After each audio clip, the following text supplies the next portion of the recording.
ngasi hiangai nongma panba tang kunga mathoi tha tara lisingani kunga manga ing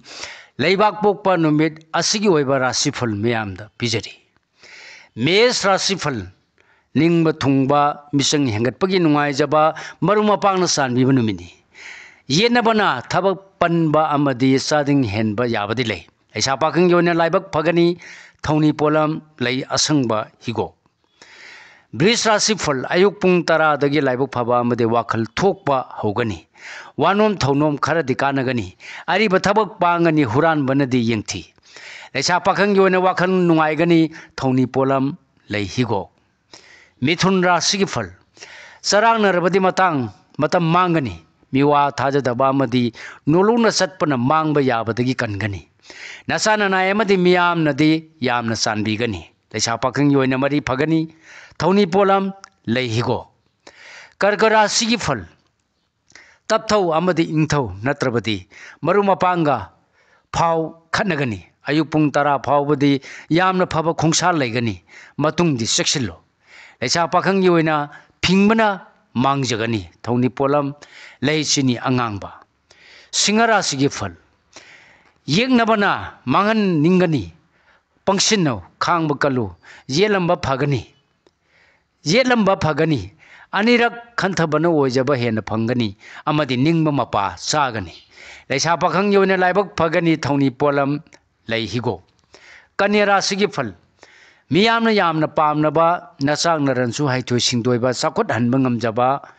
pausu nungaiba tajaba numini matam mahanglanu leisa pakhang yona ningba thungani thoni polam lei angauba Tula Rasigi fal Pangning thabakti pangani mine insinba ngaidana thau pangbana hena saphagani anam tanba irang puba kanimata kanaroi thajo leisa pakhang yoina ningba kharadi thungjagani thoni polam leichini angangba Brisik Rasi fal ayuk pung tara phawbada afaba thabak khongsan hauba phagani arang rak phangbagi nungai jagani haksangdi inung nungai roi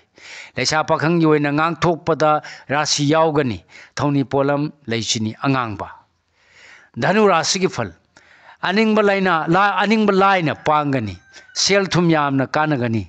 yena rurabadi luna thamjaba mangani thajadaba kanabadi kharadi soidana phangani leisa pakhang yoina laibak phagani thoni polam leihigo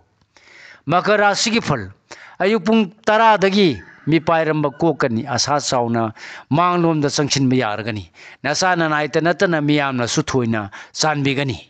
leisa pakhang yona nungsibana chanbigani thoni polam lei angauba Kumbha Rasi fal saksu thokpa wali amadi pairaki loksing wali napal tawganu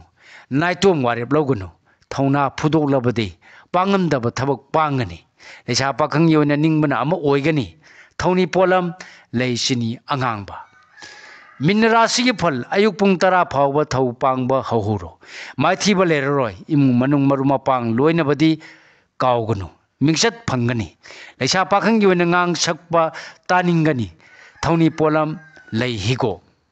matang asida lojare mayamda pijaba ngasigi oiba Rasi fal punokpu amukana khurumjari